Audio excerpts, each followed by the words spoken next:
कहानी की शुरुआत में हमारा मेन कैरेक्टर एक गेम को प्ले कर रहा होता है जिसे उसने अभी अभी कंप्लीट किया है और इस गेम को कंप्लीट करने में उसे लगभग 3 सालों का टाइम लगा है। पर वो ये कहता है कि ये गेम काफी आसान थी, पर मुझे कोई ऐसा गेम चाहिए जिसे मुझे कंप्लीट करने में लगभग 10 साल लगे। और वो इसी के बारे में सर्च करना शुरू कर देता है। पर तभी अचानक हम ये देखते हैं कि उसके सामने की स्क्रीन चेंज हो जाती है और वहाँ पर एक नोटिफिकेशन आती है कि हम तुम्हें एक ऐसा गेम प्रोवाइड कर रहे हैं जो कि कभी भी खत्म नहीं होगा। ये देखते ही वो काफी खुश हो जाता है और इस गेम के लिए अप्लाई कर देता है। पर वो ये देखता है कि उसके सामने यहाँ पर काफी सारे मोड्स हैं, जैसे कि इजी, मीडियम, हार्ड और साथ में एक और मोड होता है जिसका नाम है हेल मोड। और जैसे वो इस हेल मोड को प्रेस करता है तो उसके सामने एक और स्क्रीन आती है जिसके ऊपर ये लिखा हुआ था कि इसमें तुम्हें लेवल अप करने के लिए कम से कम 100 टाइम्स मोर एक्सपी चाहिए। जिसके बाद उसके सामने काफी सारे अलग अलग कैरेक्टर्स आ जाते हैं। पर वो ये देखता है कि यहाँ पर जो समनर का कैरेक्टर है उसका डिफिकल्टी लेवल काफी ज्यादा है, यानी कि डीमन लॉर्ड से भी काफी ज्यादा। इसे प्रेस करते ही उसके सामने एक मैसेज आता है कि तुम यहाँ पर सर्फ क्लास से स्टार्ट करने वाले हो और ये अभी बेटा टेस्टिंग में है। और सर्फ का मतलब तुम एक किसान या एक फार्मर ले सकते हो जो कि खेती बाड़ी करता है। ये सारा तामझाम खत्म हो जाने के बाद हमारा मेन कैरेक्टर एक दूसरे वर्ल्ड में रिबॉर्न हो जाता है, जहाँ पर उसके मॉम डैड उसको देखकर काफी खुश हो रहे होते हैं और उसके डैड उसका नाम रखते हैं एलन। अब उसके सामने एक और नोटिफिकेशन आती है जिसमें ये लिखा हुआ था कि तुम्हें इस वर्ल्ड में अपना लेवल अप करने के लिए कम से कम 100 टाइम्स एक्सपी चाहिए और तुम्हें इस वर्ल्ड को खुद ही डिस्कवर करना होगा। अब ऐसे ही टाइम बीतना शुरू हो जाता है और एलन भी बड़ा हो चुका है और अब वो 1 साल का हो चुका है और इस जगह की मदर टंग है जापानीज। उसके मॉम और डैड जापानीज में बातें कर रहे होते हैं और वो उनकी बातों को समझने के काबिल भी हो चुका है। एलन जिस जगह पर पैदा हुआ है ये एक सर्फ लैंड है जहाँ पर सभी लोग खेती करते हैं और खेती करने के लिए वो रूलिंग लॉर्ड को पे भी करते हैं। वैसे इस गांव का कोई भी नाम नहीं है। जिसके बाद एलन अपने डैड के बारे में बताता है जिनका नाम है रॉडिन और वो काफी फैमिली गाय हैं, यानी कि सारा दिन मेहनत करते हैं ताकि अपनी फैमिली को काफी अच्छे से सपोर्ट कर पाएं। और ये है एलन की मॉम जो काफी स्वीट है। एलन को नींद आनी शुरू हो जाती है तो वो उसे सुलाकर यहाँ से चली जाती है। पर एलन सोया नहीं है, वो अपने स्टैट्स को चेक करने का ट्राई करता है पर कुछ भी नहीं होता। वो बार बार इसे ट्राई करने की कोशिश करता है पर उसका स्टेटस ओपन नहीं होता। फिर वो आखिरी बार ट्राई करता है पर तभी अचानक से उसका स्टेटस सामने आ जाता है और ये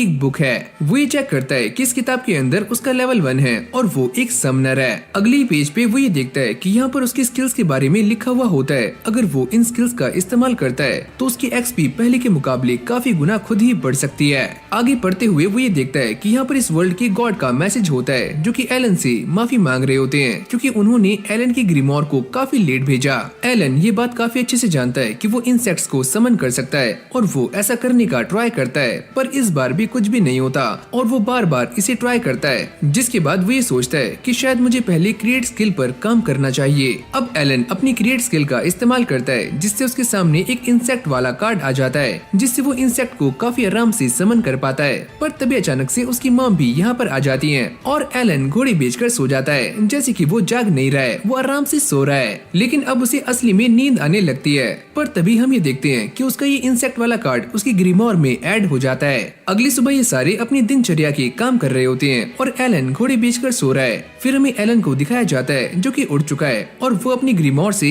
उसी कार्ड को देखता है और यहाँ पर एक इंसेक्ट को समन करने का ट्राई करता है और यहाँ पर एक काफी बड़ा ग्रास हॉपर आ जाता है, यानी कि उसने फाइनली एक इंसेक्ट को समन कर लिया है। एलन उसे ऑर्डर देने का ट्राई करता है, चलो मेरे लिए पानी लेकर आ, पर वो इसकी बात नहीं मानता। जिसके बाद एलन ये चेक करता है कि वो इसका कोई भी नाम रख सकता है और वो इसका नाम रखता है डैंका। जिसके बाद एलन डैंका की पावर्स को चेक करता है और वो इसे देखकर काफी खुश हो जाता है। ओए होए बल्ले बल्ले। एलन की मॉम उसकी आवाज सुनते ही यहाँ पर आ रही होती है पर तभी अचानक वो अपने सामने डैंका को देखती है और उससे काफी डर जाती है और डैंका को जोरदार लात मारती है। अब ऐसी प्रैक्टिस करते करते कुछ दिन बीत जाते हैं और एलन ये बताता है कि वो अब एच रैंक के बीस्ट को आराम से समन कर सकता है। लेकिन वो यहाँ पर एक छोटे से माउस को समन करता है जिसका नाम वो रखता है माउसी और वो उसके स्टैट्स को भी चेक करता है और वो किसी के भी बस 10 कार्ड्स ही स्टोर कर सकता है। रॉडिन भी सारा काम निपटाकर दोबारा से घर पर आ जाते हैं पर उनके कपड़ों पर काफी ब्लड लगा हुआ होता है। थेरेसिया ये देखकर काफी शॉक्ड हो जाती है और थेरेसिया एलन की मॉम है। ये सारा कुछ बस तब हुआ जब मैं हंटिंग कर रहा था, तो घबराओ मत। एलन ये बताता है कि उसके फादर एक सर्फ हैं, लेकिन वो हंटिंग भी करते हैं मौसम के हिसाब से। सुनो एलन, क्या तुम उसे देखना चाहोगी? वो एक काफी बड़ा बोर था। एलन भी उनके साथ जाने के लिए रेडी हो जाता है और अभी दोनों रास्ते में जा रहे होते हैं। एलन के डैड उसे काफी सारी बर्ड्स दिखाते हैं और वो ये बताते हैं कि ये सारी बर्ड्स एक साथ नॉर्थ में जा रही हैं। वैसे मैंने तुम्हारा नाम इन्हीं बर्ड्स के ऊपर रखा है। इनका नाम है एल्बा हेरॉन्स और तुम्हारा नाम है एलन, क्योंकि ये बर्ड्स अपने पंखों का इस्तेमाल करके कहीं भी जा सकते हैं।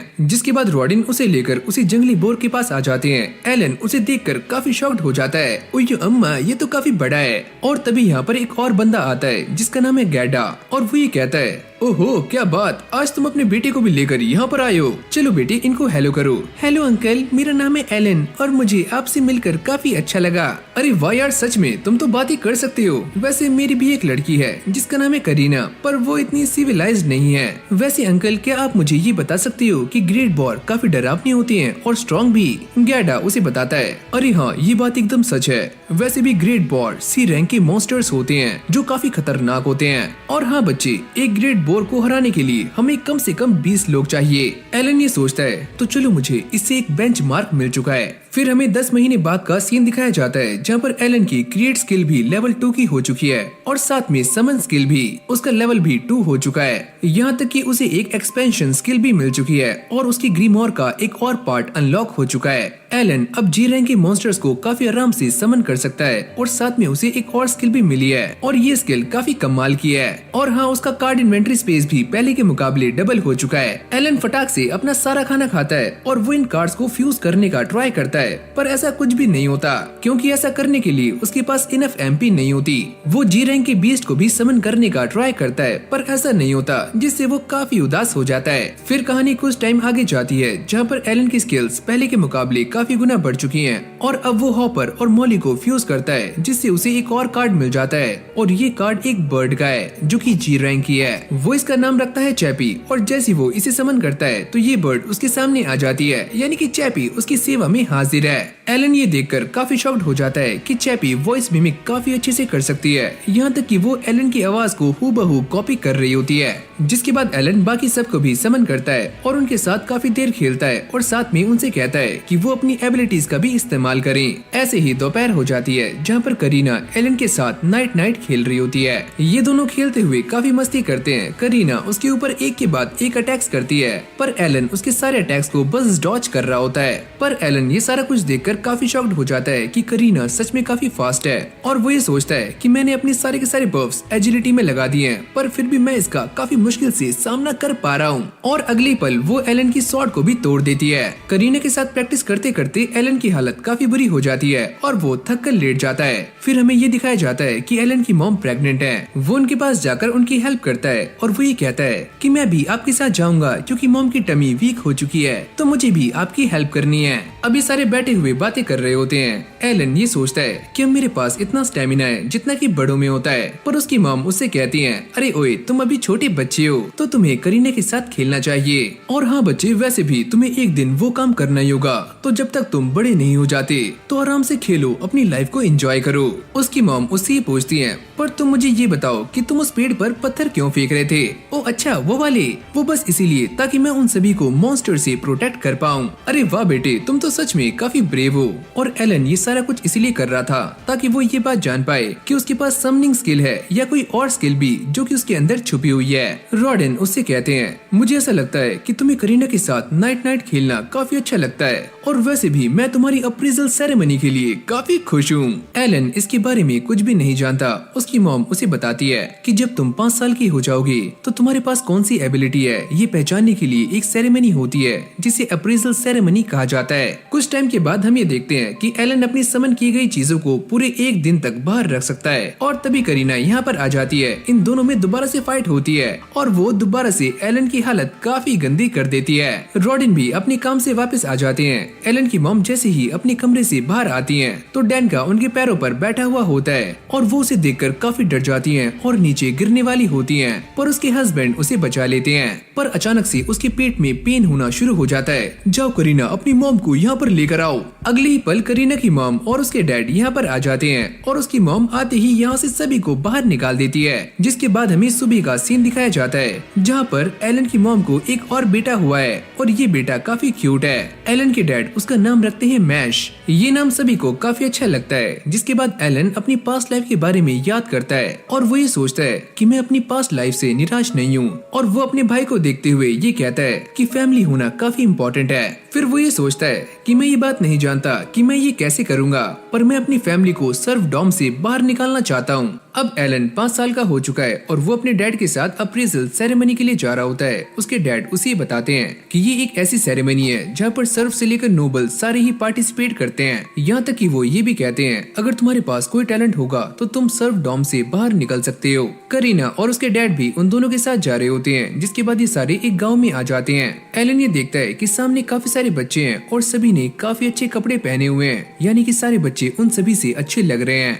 तभी अचानक सामने से कुछ लोग आते हैं जिन्हें हम प्रीस्ट कह सकते हैं और वो यहाँ पर इस सेरेमनी के बारे में बताना शुरू करते हैं और वो ये कहते हैं कि हमने यहाँ पर काफी सारे हीरोज देखे हैं और कुछ हीरोज ऐसे भी हैं जो कि सर्फ डॉम से आए थे। ये सुनते ही सारे लोग काफी शॉक्ड हो जाते हैं, क्या सच में सर्फ डॉम से? जिसके बाद ये सारे इस चर्च के अंदर आ जाते हैं। एलन ये देखता है कि सामने कुछ स्टैचूज बने हुए हैं और वो बीच वाले स्टैचू को देखकर ये कहता है कि यही गॉड ऑफ क्रिएशन है, यानी कि एल्मिया, और इन्होंने ही मुझे वो मैसेज दिया था। अब एक एक करके सारे बच्चे सामने आते हैं और पहले बारी आती है पेलेमस की और जैसे वो इस क्रिस्टल बॉल पर हाथ रखता है तो पीछे उसका सारा स्टेटस सामने आ जाता है। अरे वाह बच्चे, तुम्हारे पास तो मर्चेंट का टैलेंट है। और ये सुनते ही उसके डैड भी काफी खुश हो जाते हैं। अरे वाह मेरा लाडला। एलन अपनी ग्रीमोर को चेक कर रहा होता है और तभी उसे ये बात पता लगती है कि उसकी ग्रीमोर काफी स्पेशल है और कोई भी उसके अलावा इस ग्रीमोर को देख नहीं सकता।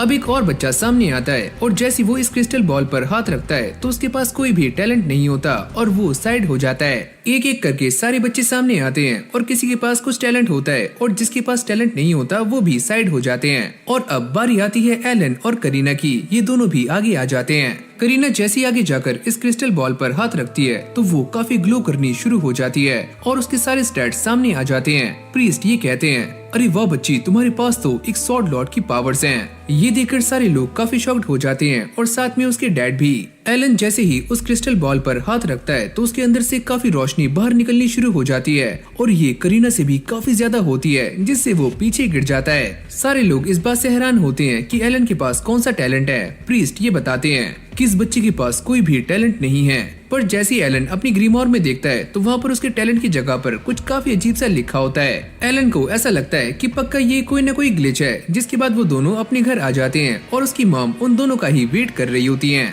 रॉडेन अपने बच्चे को समझाने का ट्राई कर रहे होते हैं कि भले ही तुम्हारे पास कोई भी टैलेंट नहीं है पर फिर भी तुम हमारी फैमिली के मेंबर हो और हम एक ऐसे घर में रहते हैं जहाँ पर हमारे पास कोई भी बाथटब नहीं है, फिर भी हम काफी खुश हैं। रात में ये सारे लोग आराम से घोड़े बेचकर सो जाते हैं पर एलन अब भी जाग रहा होता है और वो ये सोचता है कि मुझे ऐसा लग रहा है कि मैं अकेला ही हेल मोड खेल रहा हूँ।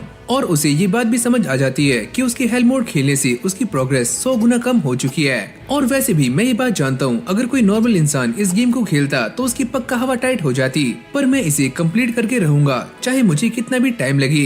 यहीं से हमारा सीन चेंज हो जाता है जहाँ पर एलन और उसकी पूरी फैमिली कहीं पर जा रहे होते हैं पर रॉडेन किसी बात से काफी नाराज है। ये सारे गैडा के पास आ जाते हैं जहाँ पर सारे लोग कैरीना के स्वॉर्ड लॉर्ड बनने पर काफी खुश हो रहे होते हैं, यानी कि सेलिब्रेट कर रहे हैं। गैडा की वाइफ उन सभी से कहती है कि कुछ टाइम पहले विलेज के चीफ यहाँ पर आए थे और उन्होंने हमें ये चीज दी है। रॉडेन ये देखकर काफी खुश हो जाता है पर फिर भी वो मुंह बना रहा होता है। अच्छा ठीक है, तुम इसे एंजॉय करो। वैसे हमारे यहाँ पर सबसे पहले मेहमानों का स्वागत होता है तो तुम इसे पी सकते हो। पर रॉडेन ऐसा करने से साफ इनकार कर देता है और वो गुस्से में आकर गैडा को ड्रिंक दे रहा होता है। अगर तुम मुझे गुस्से में ये दोगे तो मैं इसे नहीं पीऊंगा। अब इन दोनों में ऐसी ही प्यार भरी नोक झोंक चलनी शुरू हो जाती है। रॉडेन ये कहता है कि मैं तुम्हारी बच्ची को लेकर काफी खुश हूँ, वो हमारी कंट्री को एक नाइट बनकर सर्व कर सकती है और मैं बस यही कहना चाहता हूँ कि ऐसे टैलेंट वाले लोगों को सर्व के साथ नहीं होना चाहिए। गैडा को ये सुनते ही काफी गुस्सा आ जाता है तुम ये क्या बकवास कर रहे हो, मैंने तुमसे ऐसा कुछ भी नहीं कहा। इन दोनों को ऐसा लड़ते हुए देख दोनों स्त्रियां सामने आ जाती हैं, जो कि इनकी फाइट को सॉल्व करवाती हैं। जिसके बाद इन दोनों में दोबारा से नोक झोंक स्टार्ट हो जाती है और इस बार ये दोनों इस घर को बनाने के बारे में लड़ रहे होते हैं। गैडा ये कहता है कि इस घर को बनाना काफी मुश्किल था। रॉडिन ये कहता है, अरे मैंने तुम्हारी इसमें काफी हेल्प की है, वैसे वो पिलर्स मैंने लगाए थे। अच्छा हाँ तुमने लगाए हैं। अभी दोनों एक साथ उस ड्रिंक को पीते हैं जिसे इन्होंने काफी लंबे टाइम पहले पिया था। फिर हमें सुबह का सीन दिखाया जाता है जहाँ पर कुछ नाइट्स गैडा को आकर ये बताते हैं कि ऑर्डर ऑफ नाइट्स करीना से मिलने के लिए आ रहे हैं और ये सारे दोबारा से उसी विलेज में आ जाते हैं। और यहीं पर हम दोबारा से उसी एक्स यूजर बच्चे को देखते हैं जिसका नाम है डोगरा। अबे डोगरा या टोकरा? अरे ओए तुम तो वही बच्चे हो ना जिसके पास कोई भी टैलेंट नहीं है, तो तुम यहाँ पर क्या कर रहे हो? वैसे तुम जैसे बच्चों का यहाँ पर कोई भी काम नहीं है। तभी करीना सामने आ जाती है, तुम इसके बारे में नहीं जानते, ये काफी स्ट्रॉन्ग है। अरे हाँ मैं इसे काफी अच्छे से जानता हूँ, इसकी सारी क्लास ई है और ये एक सर्फ है। अगली पल ऑर्डर ऑफ नाइट्स यहाँ पर आ जाते हैं और वो करीना और गैडा को सामने बुलाते हैं और ये दोनों भागते हुए वहाँ पर चले जाते हैं। एलन भी करीना को देखकर काफी खुश होता है, जिसके बाद ये बंदा गैडा से कुछ कहता है और गैडा उन्हें जवाब देता है कि मेरी बच्ची अभी बस 5 साल की है और उसने आज तक कभी भी रियल स्वॉर्ड को नहीं छुआ है। और इस बंदे का नाम है ज़ेनोफ। वो ये कहता है, अगर तुम्हारी बच्ची स्वॉर्ड लॉर्ड है तो तुम्हें दिक्कत कैसी है? देखो गैडा, अगर तुमने मुझसे झूठ बोला है कि तुम्हारी बच्ची एक स्वॉर्ड लॉर्ड है तो तुम्हें इसके बदले में सजा भी मिल सकती है। और हम इसी बात को पता लगाने के लिए कि तुम्हारी बच्ची एक स्वॉर्ड लॉर्ड है या फिर नहीं, उसके साथ एक डुएल करना चाहते हैं। पर गैडा इस चीज के लिए साफ मना कर रहा होता है। इस बच्ची को फाइट करनी होगी वरना हम इसे और इसकी पूरी फैमिली को यहीं पर खत्म कर देंगे।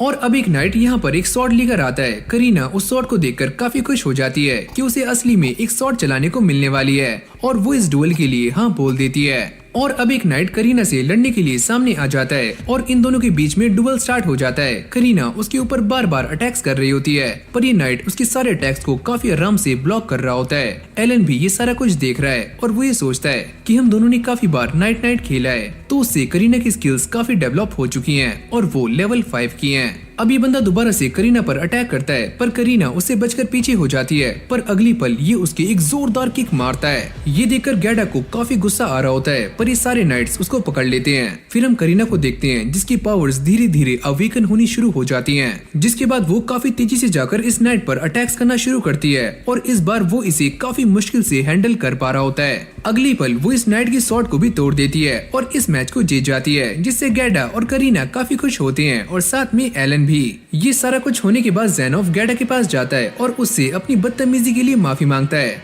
और वो ये कहता है कि चलो तुम्हारी बच्चे के फ्यूचर के बारे में डिसाइड करते हैं और तुम मेरे यहाँ पर इनवाइटेड हो। अरे हाँ वो तो बात सही है पर मैं वहाँ पर आऊंगा या फिर नहीं वो मैं सोचकर बताऊंगा। वैसे तुम वहाँ पर अपने साथियों को भी ला सकते हो। अब अगली सीन में सारे विलेज चीफ के घर में आ जाते हैं जहाँ पर हम उसी बच्चे को भी देखते हैं जिसका नाम है टोकरा और वो अपने डैड के साथ होता है। जिसके बाद ज़ेनोफ ये बताता है कि मैं यहाँ पर इसलिए आया था ताकि मैं ये देख पाऊँ कि यहाँ पर सच में कोई स्वॉर्ड लॉर्ड है या फिर नहीं। और अब ये बात काफी अच्छे से क्लियर हो चुकी है कि इस विलेज में सच में एक स्वॉर्ड लॉर्ड है। और वो ये कहते हैं कि पहले हम ये सोच रहे थे कि इस विलेज का नाम तुम्हारे नाम पर रखा जाएगा पर हमारे लॉर्ड के आदेश के मुताबिक हम ये सोच रहे हैं कि इस विलेज का नाम करीना विलेज रखा जाए क्योंकि यहाँ पर एक स्वॉर्ड लॉर्ड है, जो कि काफी कमाल की बात है। गैडा भी ये सुनते ही काफी खुश हो जाता है। फिर हम एलन को देखते हैं जो कि एक फ्रूट को अपने कपड़ों में छुपा लेता है और इन सभी की बातों को काफी गौर से सुन रहा होता है। ज़ेनोफ ये बताते हैं कि आज से 3 साल पहले काउंट की फैमिली में एक स्वॉर्ड लॉर्ड पैदा हुआ था पर वो हमारे मुताबिक सही से काम नहीं कर पाया, यानी कि हमारी एक्सपेक्टेशंस पे खरा नहीं उतरा। एलन भी इन सारी बातों को काफी गौर से सुन रहा होता है और वो ये सोचता है कि स्वॉर्ड लॉर्ड तो सिर्फ सर्फ, कमिनर या फिर बैरन सोशल क्लास में ही पैदा हो सकता है। ज़ेनोफ कहता है कि वो यहाँ पर इसलिए आया था ताकि वो सारे रिजल्ट्स को अच्छे से वेरीफाई कर पाए। यहाँ तक कि वो ये भी कहता है कि जब करीना 12 साल की हो जाएगी तो वो अकेडमी जा सकती है। जिसके बाद डोगरा ज़ेनोफ से ये पूछता है कि सच में कोई भी बच्चा अकेडमी में जाकर नाइट बन सकता है? वैसे भी हम कुछ टाइम के बाद इस विलेज में एक इंस्ट्रक्टर भेजने वाले हैं तो तुम्हें जमकर मेहनत करनी होगी जिससे तुम आसानी से अकेडमी में ज्वाइन कर सकते हो। लेकिन तभी ज़ेनोफ की नजर एलन पर जाती है और वो ये पूछते हैं, काली बाल काली आंखें, ये बच्चा है कौन? रॉडिन कहता है, अरे ये मेरा लड़का है। गेडा कहता है, अरे हाँ, ये इंसान मेरा काफी अच्छा दोस्त है, इसका नाम है रॉडेन। एक सेकंड, क्या तुम वही हो रॉडेन द बोर हंटर? अगर तुम वही हो तो तुमने मुझे इसके बारे में पहले क्यों नहीं बताया? और तुम मुझे इसके लिए माफ करना, तुम इस विलेज के लेजेंड हो और मुझे तुम्हारे सामने रिस्पेक्ट शो करनी चाहिए। रॉडेन को ये सारी बातें समझ नहीं आती। आखिरकार आप मेरा नाम कैसे जानते हो? वैसे हमारे बैरन को बोर का मीट काफी अच्छा लगता है और मैंने ये भी सुना है कि तुम ग्रेट बोर को हंट करने में काफी इंपॉर्टेंट रोल निभाते हो। वैसे ये बात मैं नहीं कह रहा हूँ, ये बात हमारे बैरन भी कहते हैं। ये सारी बातें सुनने के बाद रॉडेन उनको थैंक्स करता है। फिर हम देखते हैं कि रॉडेन और एलन अपने घर के लिए निकल जाते हैं और वो ये सोचता है कि मैं इस बात से काफी खुश हूँ कि मेरे जैसा एक आम इंसान भी बड़े लोगों से तारीफें पा सकता है। जिसके बाद एलन अपनी पॉकेट से कुछ फ्रूट्स को बाहर निकालता है जो कि उसने अपनी मॉम और अपने भाई के लिए बचाए होते हैं। और तभी उसके डैड भी अपनी पॉकेट से कुछ और फ्रूट्स बाहर निकालते हैं। अरे बेटे, मैंने भी कुछ ऐसा ही किया है। जिसके बाद ये दोनों ठहाके लगाकर जोर जोर से हंसते हैं। यानी कि इन दोनों ही बाप बेटे की जोड़ी काफी कमाल की है। कुछ टाइम ऐसे ही बीत जाता है और एलन की समनिंग स्किल भी लेवल 3 की हो चुकी है और अब वो एफ रैंक के क्रिएचर्स को भी काफी आराम से समन कर पाता है। यहाँ तक कि उसका कार्ड इन्वेंटरी स्पेस भी पहले के मुकाबले काफी गुना बढ़ चुका है और एलन इससे काफी खुश होता है। और जब उसने पहली बार समनिंग स्किल को लेवल अप किया था तो उस बात को 2 साल बीत चुके हैं। जिसके बाद ये सारे दोबारा से घर में आ जाते हैं और एलन की मॉम दोबारा से प्रेग्नेंट होती है। रॉडेन ये कहते हैं, मुझे ऐसा लगता है कि मुझे अपने बच्चे का नाम दोबारा से सोचना चाहिए। पर वो ये कहती हैं, तुमने मुझसे वादा किया था कि अगर इस बार लड़की होगी तो उसका नाम मैं सोचूंगी। तभी अचानक से एलन के पास द गॉड ऑफ क्रिएशन का मैसेज आता है और वो अपने डैड से पता करता है कि उनके हाथ पर लगा हुआ घाव सही हो गया और वो उसे सारी कहानी बताना शुरू करते हैं कि कैसे उन्हें ये चोट लगी थी और अब वो पहले से ठीक हैं। यहाँ तक कि वो अपने बच्चे को एक ऐसे मोमेंट के बारे में बताते हैं जो कि काफी रेयर मोमेंट होता है, जहाँ पर तुम्हारी बॉडी बिल्कुल भी थकान महसूस नहीं करती और तुम्हारी बॉडी एनर्जी से भर जाती है। और वो भी ये सोचता है शायद इस वर्ल्ड में लेवल अप होने को ऐसे ही डिस्क्राइब करते होंगे। लेकिन भाई अब भी इस बच्चे का लेवल 1 है क्योंकि उसने अभी तक किसी भी मॉन्स्टर को जान से नहीं मारा है। पर उसके सामने सबसे बड़ी दिक्कत ये है कि सिर्फ इस विलेज से बाहर नहीं जा सकते, वो सिर्फ बोर हंटिंग ही कर सकते हैं। उसके डैड उसे समझाते हैं कि हंटिंग कोई खेल नहीं है, ये काफी डेंजरस है और इसमें तुम्हारी जान भी जा सकती है। रात में ये सारे घोड़े बेचकर सो जाते हैं पर एलन अब भी जागा हुआ है और वो गॉड ऑफ क्रिएशन के मैसेज को पढ़ता है जिससे वो काफी खुश हो जाता है। लगता है उन्होंने वो ग्लिच सही कर दिया।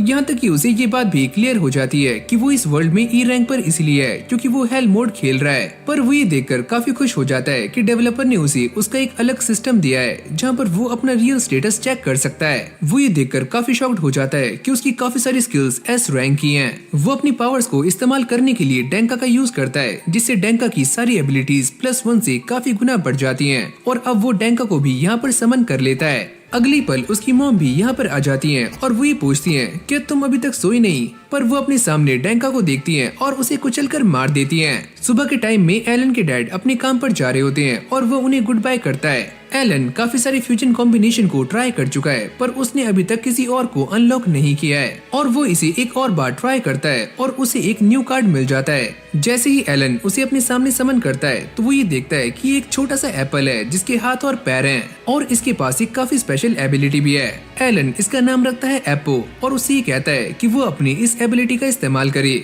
जिससे ये एप्पल जमीन में घुस जाता है और उसके ऊपर लगी हुई ये टहनी काफी बड़ी हो जाती है। अब यहीं से हमारा सीन चेंज हो जाता है जहाँ पर हम ये देखते हैं कि एलन और करीना नाइट खेल रहे होते हैं और वो करीना की इस बार काफी सारे अटैक्स को आसानी से डॉज कर पाता है पर फिर भी उसकी हालत काफी खस्ता हो जाती है। पर करीना को भी ये बात समझ आ जाती है कि एलन पहले के मुकाबले काफी टफ हो चुका है। वो भी ये चेक करता है कि उसकी स्वॉर्ड मास्टर स्किल भी लेवल 3 की हो चुकी है। अब वो अपनी एक और स्किल को लेवल अप करने का ट्राई करता है जिससे वो सामने पत्थर को थ्रो करता है और ऐसा वो 20,000 बार कर चुका है पर अब भी उसकी स्किल लेवल अप नहीं होती जिससे वो काफी निराश हो जाता है। लेकिन उसने अपने पास में काफी सारे एपोस को समन कर लिया है और वो यहाँ पर एक छोटा सा गार्डन बना चुका है जिसके अंदर से काफी अच्छी खुशबू आ रही होती है और इससे उसे एक और बात भी क्लियर हो जाती है कि इससे उसका एमपी को रिकवर करने का टाइम 6 घंटे से 5 घंटे हो चुका है। रात में ये सारे बैठे हुए रॉडेन का इंतजार कर रहे होते हैं पर तभी अचानक से उन्हें बाहर से किसी के चिल्लाने की आवाज आती है और जैसे ये सारे बाहर जाकर देखते हैं तो सामने से कुछ लोग रॉडेन को एक लकड़ी पर रखकर ला रहे होते हैं और वो काफी इंजर्ड है।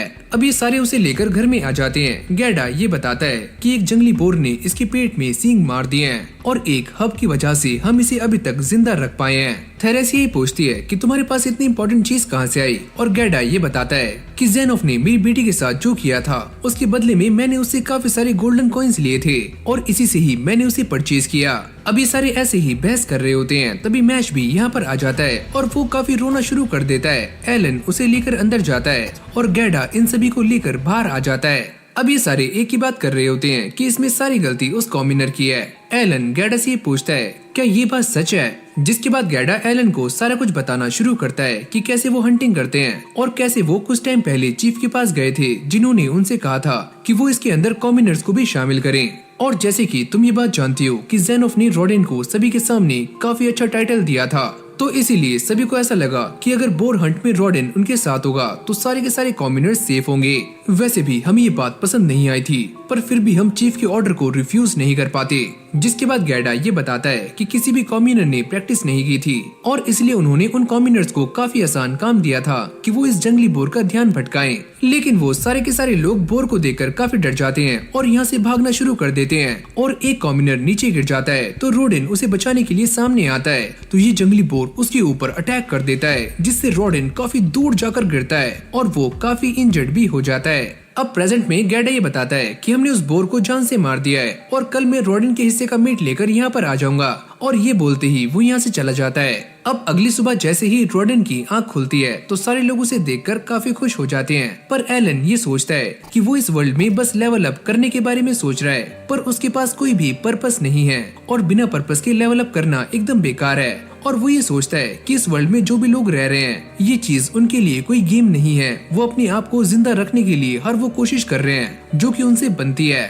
अब गैडा भी उस मीट को लेकर रॉडेन के पास आ जाता है और वो ये कहता है अरे ओए भाई चिंता मत करना, हम पूरे विंटर्स तुम्हारा ध्यान रखने वाले हैं। एलन भी पटाख से खड़ा हो जाता है और वो अपने डैड से ये कहता है अरे डैड आप बस रेस्ट कीजिए और बाकी काम मेरे ऊपर छोड़ दीजिए, और हाँ मैं अपनी फैमिली को एकदम सेफ रखने वाला हूँ। ये सुनते ही वो सारे लोग काफी हक्के बक्के रह जाते हैं। जब अगली सुबह एलन पानी भर रहा होता है तो वो पानी की 2 बकेट को भर लेता है। सारे लोग उससे कहते हैं कि ये तुम्हारे लिए काफी भारी हो जाएगा, पर वो इसे काफी आराम से उठा लेता है और चलता है। अब ये ऐसे ही अपने बारे में सोचता हुआ जा रहा होता है। यही से हमारा सीन चेंज होता है जहाँ पर हम ये देखते हैं कि गैडा एलन को पोटैटोज हार्वेस्ट करना सिखाता है। अरे बच्चे तुम्हें बस एक काम करना है कि इसे जड़ से पकड़कर खींचना है, और एलन भी ऐसा करने का ट्राई करता है पर वो एक हाथ का इस्तेमाल कर रहा होता है।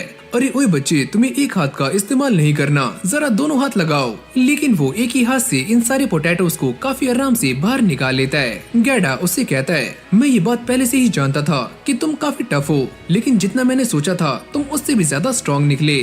अब वो जाकर ऐसे ही और भी ज्यादा पोटैटोज को हार्वेस्ट करना शुरू कर देता है, जिससे वो काफी सारे पोटैटोज हार्वेस्ट कर लेता है, यानी कि ये सारी बकेट्स भर जाती हैं। अब कुछ टाइम के बाद उनके घर पर विलेज के चीफ आते हैं और साथ में वो कॉमिनर भी होता है और वो उनके लिए काफी सारे फ्रूट्स भी लेकर आते हैं और उनसे अपनी गलती के लिए माफी मांग रहे होते हैं, और साथ में ये कॉमिनर भी माफी मांगता है। अरे ओए मुझे माफ कर दो, मुझसे गलती हो गई। रॉडेन उससे कहते हैं कि तुम अगली बार काफी केयरफुल रहना, पर थेरेसिया उसके ऊपर काफी गुस्सा करना शुरू कर देती है। ये सारी ही तुम्हारी गलती है, तुम्हारी गलती की वजह से मेरे पति की जान भी जा सकती थी। मेरा मन तो ऐसा कर रहा है कि मैं तुम्हें जान से मार दूं। लेकिन वो बाद में पोलाइट हो जाती है। वो ये कहती है कि सभी की एक फैमिली होती है तो तुम्हें इस बात का ध्यान रखना चाहिए। जिसके बाद यहाँ पर काफी सारे लोग इकट्ठे हो जाते हैं जो कि रॉडेन को ठीक देखकर काफी खुश हो रहे होते हैं। अब एलन दोबारा से खेतों में आ जाता है और वो यहाँ पर काफी सारे होपर्स को समन करता है और साथ में कुछ ट्रैप्स भी लगाता है। वो इनसे कहता है कि वो अपनी स्किल प्रोवोक का इस्तेमाल करें। जिसके बाद वो जाकर छुप जाता है और वो ये सोचता है कि अगर मैंने आज 50 डक्स को या फिर वाइल्ड बर्ड को पकड़ लिया तो मेरी फैमिली काफी आसानी से पूरे विंटर्स में सरवाइव कर पाएगी। लेकिन ऐसे वेट करते करते काफी लंबा टाइम बीत जाता है पर कोई भी बर्ड या कोई भी चीज ट्रैप में नहीं आती और एलन काफी बोर हो जाता है। पर वो ये देखता है कि सामने से एक बर्ड यहाँ पर आ रही है और ये बर्ड दिखने में काफी बड़ी होती है और वो यहाँ पर आकर सारे ही ट्रैप्स को तोड़ना शुरू कर देती है और साथ में हॉपर्स को भी जान से मार रही होती है। एलन इसे देखकर ये सोचता है कि ये वही B rank monster Elba Heron है एलन को ऐसा लगता है कि वो इससे फाइट नहीं कर पाएगा और वो यहाँ से जाने का डिसाइड करता है, लेकिन जाने से पहले वो अपने स्टैट्स को चेक करता है जो कि पहले के मुकाबले काफी गुना बढ़ चुके होते हैं और अब वो इससे फाइट करने का डिसाइड करता है। अब एलन उसके ऊपर एक पत्थर फेंक कर मारता है और उसके ऊपर अपनी स्टिक से भी अटैक करता है, पर ये बर्ड एलन पर एक जोरदार अटैक करती है जिससे वो काफी दूर जाकर गिरता है। ये देखकर वो यहाँ पर काफी सारे फीडोस को भी समन करता है जो कि इस बर्ड पर अटैक करना शुरू करते हैं, पर ये बर्ड काफी स्ट्रॉन्ग होती है जो कि इन फीडो को भी मारना शुरू कर देती है। वो दोबारा से उस पर अटैक करने के लिए आगे जाता है, पर ये बर्ड एलन के एक जोरदार पंचा मारती है जिससे उसकी हालत काफी खराब हो जाती है और उसके सारे के सारे समनिंग क्रिएचर भी खत्म होने शुरू हो जाते हैं, जिससे एलन को ये बात समझ आ जाती है कि वो इससे काफी वीक हो चुका है। लेकिन ये बर्ड अब भी एलन पर अटैक करने के लिए उसके ऊपर आ जाती है और जैसे ये उसे मारने वाली होती है तो एलन इसे अपनी स्वॉर्ड से रोक लेता है, पर ये एल्बा हेरॉन उसके ऊपर काफी भारी पड़ रही होती है। जिसके बाद हम ये देखते हैं कि एलन यहाँ पर कुछ इंसेक्ट्स को समन करता है जो कि इस एल्बा हेरॉन की एनर्जी को ड्रेन करना शुरू कर देते हैं, यानी कि उसे सक कर रहे होते हैं। लेकिन ये एल्बा हेरॉन उन सभी को काफी आराम से जान से मार देता है। जिसके बाद एलन यहाँ पर कुछ और इंसेक्ट्स को समन करता है और अब ये सारे मिलकर इस एल्बा हेरॉन को काफी आराम से धूल चटा देते हैं। जिसके बाद एलन इस एल्बा हेरॉन को लेकर अपने घर के पास में आ जाता है और सभी को ये बताता है कि ये पीछे ही पास में लैंड हो गया था और मैंने इसके ऊपर पीछे से अटैक किया और ये मारा गया। गैडा भी यहाँ पर आ जाता है और वो ये कहता है कि चलो मैं तुम्हारे लिए इसका ब्लड बाहर निकाल देता हूँ, और वो इस एल्बा हेरॉन को उल्टा लटका देता है जिससे उसका सारा ब्लड नीचे आ रहा होता है। वो एलन को ये बताता है कि वैसे ये एल्बा हेरॉन 60 किलो के होते हैं, पर जब इनकी बॉडी से ब्लड बाहर निकल जाता है तो ये बस 20 किलो के ही बाकी रहते हैं, जिसमें से बस आधा ही मीट खाया जाता है। यहाँ तक कि वो ये भी कहता है कि हमें ई रैंक के मॉन्स्टर्स के ऊपर टैक्स देना नहीं पड़ता, पर ये एल्बा हेरॉन डी रैंक का मॉन्स्टर है तो हमें इसके ऊपर टैक्स भी देना होगा। जिसके बाद ये इस एल्बा हेरॉन के मैजिकल क्रिस्टल को बाहर निकाल लेता है और वो ये कहता है कि ये चीज भी टैक्स के अंदर आती है और वैसे भी ये चीज हमारे किसी भी काम की नहीं है, ये तो एकदम यूजलेस है। ये सारी कहानी सुनने के बाद एलन ये कहता है कि मेरे पास एक आइडिया है। अब अगले सीन में हम ये देखते हैं कि ये दोनों ही एल्बा हेरॉन को लेकर विलेज चीफ के पास आ जाते हैं और उससे बातें कर रहे होते हैं। गैडा उससे कहता है कि हम इसका ज्यादातर हिस्सा आपको दे देंगे, पर उसे ये भी समझ नहीं आता। वो ये कहता है कि बैरन ने इस बार काफी ज्यादा मीट की डिमांड की है, लेकिन गैडा उसे मैजिकल क्रिस्टल दिखाता है पर उसे इसमें भी इंटरेस्ट नहीं होता और अब ये दोनों विलेज चीफ को टॉर्चर करना शुरू कर देते हैं। एलन भी ऐसा नाटक कर रहा होता है कि उसे काफी भूख लगी हुई है। ये सारा कुछ देखने के बाद विलेज चीफ उन दोनों की बातों को मान जाता है। अब एलन विलेज चीफ से ये कहता है कि हम फ्यूचर में भी ऐसा कर सकते हैं कि हम आपको इसका कुछ सामान दे दें और बाकी मीट हम रख पाएं। अरे हाँ एलन, तुम एकदम सही कह रहे हो और वैसे भी इसे पकड़ना काफी मुश्किल है, क्यों है ना विलेज चीफ। और वो इन दोनों की बातों में आ जाते हैं और इनकी बातों को मान लेते हैं। यहीं से हमारी कहानी चेंज हो जाती है। एलन दोबारा से खेतों में आ जाता है जहाँ पर वो दोबारा से ट्रैप लगाते हैं और दो एल्बा हेरॉन्स यहाँ पर आ जाते हैं। एलन फिर से सकर्स को समन करता है जो कि इनकी सारी एनर्जी को ड्रेन करना शुरू कर देते हैं और अब ये सारे मिलकर इन दोनों ही एल्बा हेरॉन्स को काफी आराम से जान से मार देते हैं। जिसके बाद वो इन सारे के सारे समन्स को दोबारा से कार्ड में कन्वर्ट करके ग्रीमोर में ऐड कर देता है। ये सारा कुछ करने से उसे 200 एक्सपी मिल जाती है और उसका लेवल भी 2 हो जाता है। वो अपने स्टैट्स को भी चेक करता है। इतनी मेहनत करने के बाद भी ये स्टैट्स ज्यादा बूस्ट नहीं होते, पर फिर भी एलन काफी खुश है कि उसने पहले से काफी ज्यादा इम्प्रूव कर लिया है। इन दोनों ही एल्बा हेरॉन्स को लेकर वो अपने घर आ जाता है और रोडिन भी ये देखकर काफी शॉक्ड हो जाता है कि उसके बेटे ने इस बार 2 एल्बा हेरॉन्स को हंट किया है। जिसके बाद वो करीना के साथ खेलने के लिए निकल जाता है और साथ में एलन ये बताता है कि उसका जो गोल था कि उसे कम से कम 10 मॉन्स्टर को जान से मारना है, वो उसने पूरा कर लिया है। यानी कि अब उनके पास इतना मीट है कि वो विंटर्स में काफी आसानी से सरवाइव कर सकते हैं और उसे अपना लेवल बूस्ट करने के लिए 20 और मॉन्स्टर्स को जान से मारना है। इस बंदे का बिल्कुल भी फाइट में ध्यान नहीं होता तो करीना पीछे से उसके ऊपर अटैक करती है और उसे हरा देती है और वो यहाँ से चली जाती है। अब रात में एलन अपनी फैमिली के साथ बैठा हुआ होता है और वो उन्हें ये बता रहा होता है कि जब वो 1 साल का था तो उसने एक ओरेकल सुना था जहाँ पर गॉड ने उससे कहा था कि वो उसे पावर और विजडम देंगे, पर उसके सामने कुछ ऐसी चुनौतियाँ आएंगी जो कि 100 लोगों के सामने आती हैं, पर इससे वो काफी स्मार्ट और स्ट्रॉन्ग बन जाएगा। ये सुनने के बाद उसके पेरेंट्स काफी शॉक्ड हो जाते हैं। उसकी मॉम उससे ये पूछती है तो उस सेरेमनी का क्या होगा। एलन ये बताता है कि मैंने कुछ टाइम पहले एक और ओरेकल सुना है। गॉड ने मुझसे ये कहा है कि मेरी रैंक इतनी लो इसीलिए है क्योंकि मेरी ट्रायल की प्रोग्रेशन काफी स्लो है एलन उन सभी को ये बताता है कि ऐसा भी हो सकता है उसका ये टैलेंट काफी न्यू है और इसीलिए उसकी रैंक भी काफी लो है। पर बेटे तुम्हारे पास कौन सा टैलेंट है? एलन उन सभी को कुछ भी नहीं बताता। उसको ऐसा लगता है कि वो क्रीचर्स को समन कर सकता है और साथ में उन्हें कंट्रोल भी। ये सुनने के बाद सारे लोग उसके बारे में काफी बुरा सोच सकते हैं, लेकिन तभी उसकी मॉम थेरेसिया उसे गले से लगा लेती हैं और वो ये पूछती हैं कि तुम अब क्या करोगे। वो ये कहता है कि मैं इन सारे ट्रायल्स को पास करने वाला हूँ और सभी को ये साबित करूंगा कि मैं काफी वर्दी हूँ। रॉडेन उससे कहता है क्या मैं ये बात गैडा को बता सकता हूँ? वैसे भी वो अपनी बेटी की काफी तारीफें करता रहता है, तो मैं उससे कह सकता हूँ कि मेरा बेटा भी काफी इनक्रेडिबल है। अब एलन 6 साल का हो चुका है और उसने काफी सारे एल्बा हेरॉन्स को भी हंट कर लिया है, जिसके बाद वो गैडा के साथ एक विलेज में आ जाता है। ये दोनों यहाँ पर इसलिए आए होते हैं ताकि वो ट्रेड कर सकें और ये एलन का पहली बार होता है। एलन गैडा से ये पूछता है क्या तुम मुझे ये बता सकते हो कि सर्फ और कॉम्यूनर में क्या डिफरेंस होता है? और गैडा उसे काफी अच्छे से सारा कुछ एक्सप्लेन करता है कि पहले हमारी सोशल क्लास है और दूसरा है टैक्स। वैसे मैंने ये बात सुनी है कि बैरन किसी को भी कॉम्यूनर का टाइटल दे सकते हैं, पर ये बात सच है या फिर झूठ मैं इसके बारे में नहीं जानता। ये दोनों ऐसे ही बातें करते करते एक शॉप में आ जाते हैं जहाँ पर वो सामने वाले बंदे को कुछ मीट के पीसेस देते हैं और वो उन्हें बदले में सॉल्ट दे देता है, यानी कि नमक। और ऐसे ही ट्रेड करते करते उन्हें काफी सारा खाना और वुड मिल जाती है और एलन ये बताता है कि एक पैकेट मीट के बदले में हमें 4 दिन की वुड मिल जाती है, जिसे हम काफी आसानी से 4 दिनों तक जला सकते हैं। अगली बार एलन ट्रेड करने के लिए अकेला ही इस विलेज में आता है और वो एक शॉप में आने के बाद सॉल्ट को बाय कर रहा होता है। वो ये पूछता है कि इस सॉल्ट को बाय करने के लिए कितने पैसे लगने वाले हैं या फिर क्या सामान लगेगा। ओ अच्छा, इसे बाय करना है तो 5 सिल्वर्स। जिसके बाद वो एक फ्रूट के ठेले पर आ जाता है और ये वाला फ्रूट काफी महंगा होता है। ऑनर ये बताता है कि तुम्हारे पास जो एक मीट का पैकेट है उसके बदले में बस एक ही फ्रूट आने वाला है। एलन ये सारी बातें सोचता हुआ जा रहा होता है और साथ में वो इन सारी बातों को अपनी ग्रीमोर में भी नोट कर लेता है। वो ये भी सोचता है कि उसे कितने एल्बा हेरॉन्स को हंट करना है। जिसके बाद वो एक शॉप में आ जाता है और ये पता करता है कि आपके पास कोई ऐसी मेडिसिन है जिससे एमपी को रिकवर किया जा सके। अरे नहीं बच्चे, हमारे पास इतना एडवांस कुछ भी नहीं है। पास में ही उसे काफी सारे हर्ब्स मिल जाते हैं जिसे वो अपनी ग्रीमोर में ड्रॉ कर लेता है और वो एक हर्ब के बारे में इस मालिक से पूछता है और वो ये कहता है अरे मेरे पास वो वाला हर्ब नहीं है, अगर होता भी तो मैं उसे सेल नहीं करता और वैसे भी वो वाला फ्लावर मैं पहले ही बेच चुका हूँ, जिसकी वजह से मैं काफी ज्यादा निराश हूँ। एलन उससे ये पूछता है क्या आप गैडा की बातें कर रहे हो? और वो ये कहता है अरे हाँ, मैं उसी की बातें कर रहा हूँ। एक दिन वो मेरी शॉप में आ गया और वैसे भी मुझे वो फ्लावर उसे नहीं देना था जो कि 5 गोल्डन कॉइन्स का था, पर वो मुझसे जिद करने लगा कि उसे ये 3 गोल्डन कॉइन्स में चाहिए। और ये सारा इंसिडेंट होने के बाद से ही ये टकला काफी नाराज है। एलन उससे कहता है कि आपने वो जो मुलेट से फ्लावर दिया था उसकी वजह से ही मेरे फादर आज जिंदा हैं, तो आप इस मीट के बॉक्स को रख सकते हो। जिसके बाद वो एक वेपन की शॉप में आ जाता है जहाँ पर काफी सारे वेपन्स रखे हुए होते हैं और यहीं पर हम उसी बच्चे को देखते हैं जिसका नाम है डोगरा यानी कि टोकरा। और वो ये पूछता है कि तुम्हें हमारी शॉप से क्या चाहिए, जल्दी बोलो। अरे मुझे कुछ भी नहीं चाहिए। और ये बोलते ही एलन यहाँ से जा रहा होता है, पर डोगरा उसके ऊपर अटैक कर देता है। तुम यहाँ से कहीं भी जा नहीं सकते और वैसे भी जब तक तुम मेरे सर्वेंट नहीं बन जाओगे मैं तुम्हें यहाँ से जाने नहीं दूंगा, समझे?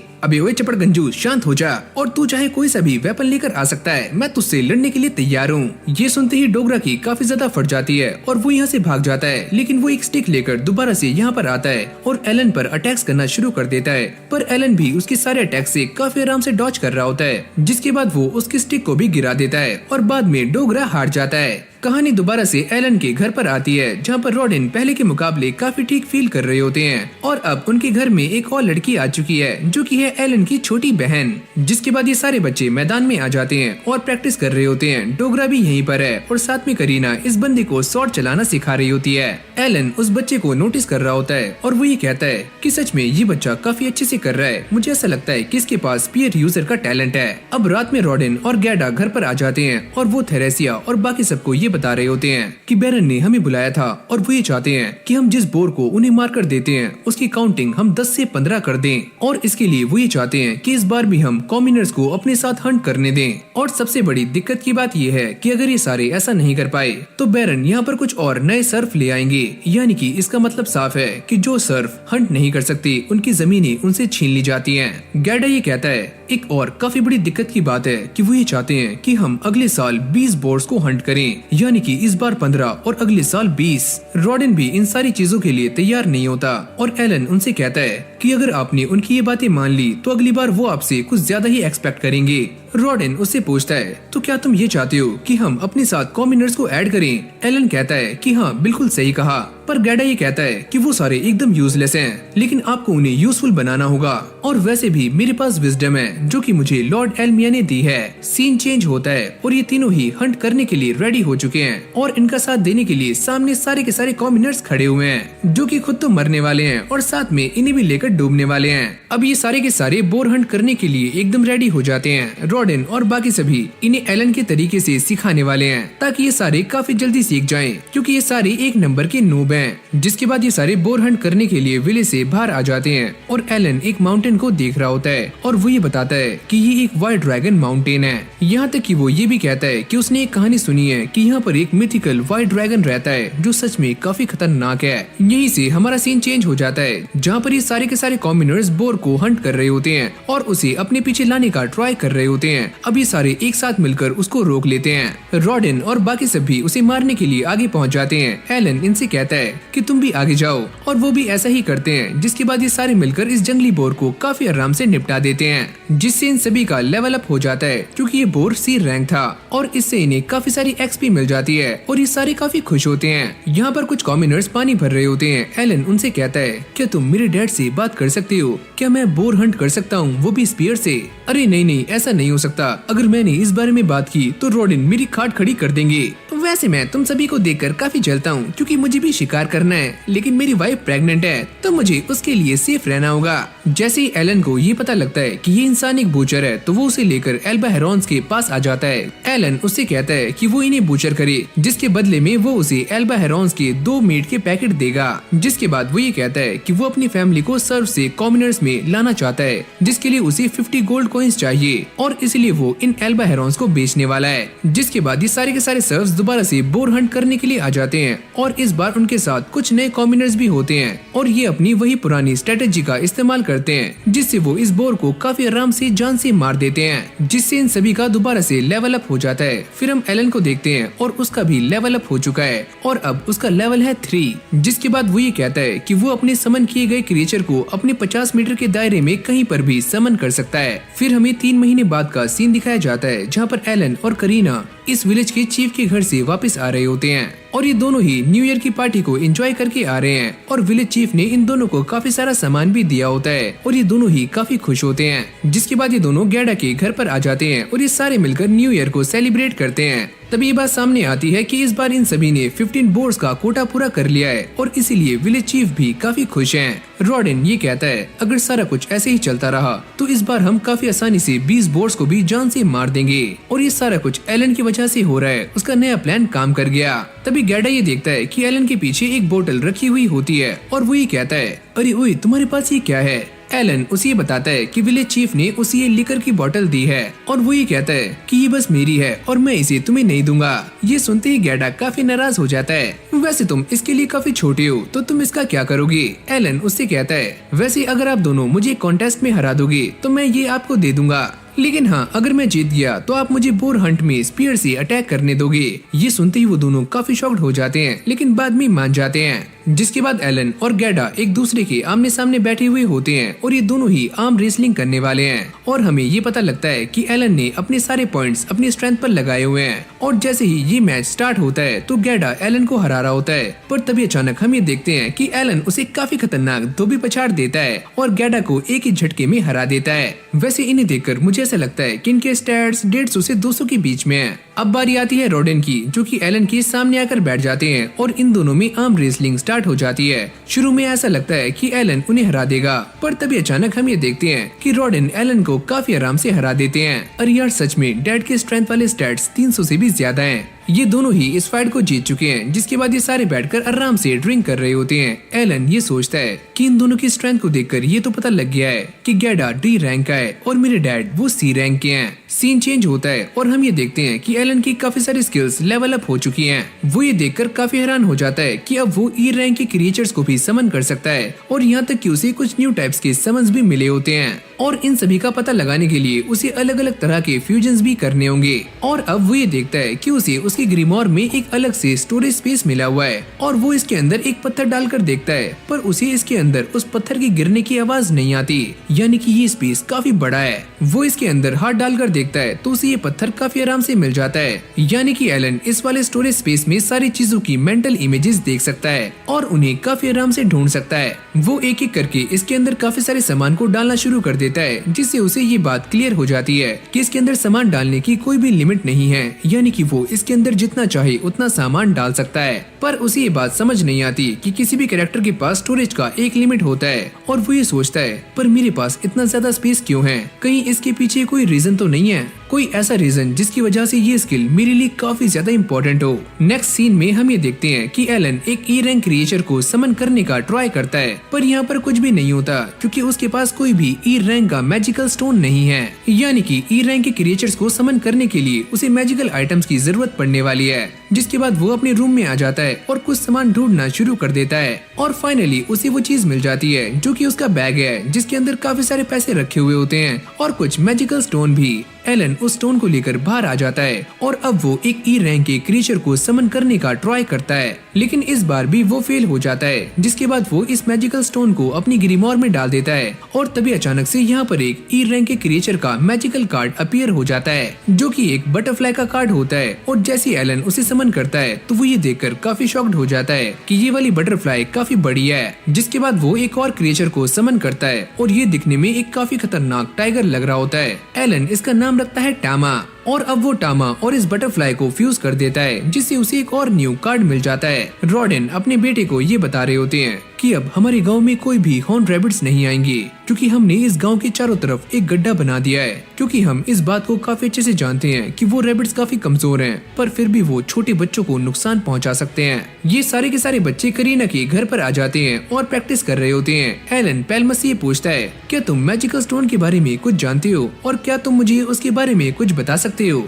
पेलमस ये कहता है, अरे हाँ, मैं इसके बारे में काफी कुछ जानता हूँ। वैसे ये छोटे जेम्स होते हैं जो कि मॉन्स्टर्स के हार्ट के पास पाए जाते हैं, जिनका इस्तेमाल आमतौर पर मैजिकल वेपन्स को चलाने के लिए किया जाता है। और वैसे भी सी और डी रैंक की मैजिकल स्टोन्स काफी इम्पोर्टेंट होते हैं और अगर तुम्हें ई रैंक की मैजिकल स्टोन्स चाहिए तो वो एकदम यूजलेस हैं, वो तुम्हें कहीं पर भी पड़ी हुई मिल जाएंगी। अब पेलमस जमीन पर से ई रैंक का मैजिकल स्टोन उठाकर एलन को देता है और एलन ये सोचता है कि मुझे शायद से ई रैंक की मैजिकल स्टोन्स को विलेज में ढूंढना चाहिए। कहानी चेंज होती है और हम ये देखते हैं कि एलन को विलेजर्स की हेल्प की वजह से काफी सारे ई रैंक के मैजिकल स्टोन्स मिल जाते हैं, जिससे वो अपनी ई रैंक के काफी सारे समन्स को भी अवेलेबल करा लेता है। वो इन सभी की एबिलिटीज को भी ट्राई करने के बारे में सोच रहा होता है, पर तभी अचानक से उसकी एक बर्ड यहाँ पर आ जाती है जो कि एलन को वार्न कर देती है। और तभी हम ये देखते हैं कि यहाँ पर भी एक जंगली बोर आ जाता है जो कि एलन की तरफ काफी तेजी से भागता हुआ आ रहा होता है। जैसे ये उसके ऊपर अटैक करता है तो एलन काफी इंजर्ड हो जाता है और उसकी बीन सामने आ जाती है जो कि एलन को हील करना शुरू कर देती है।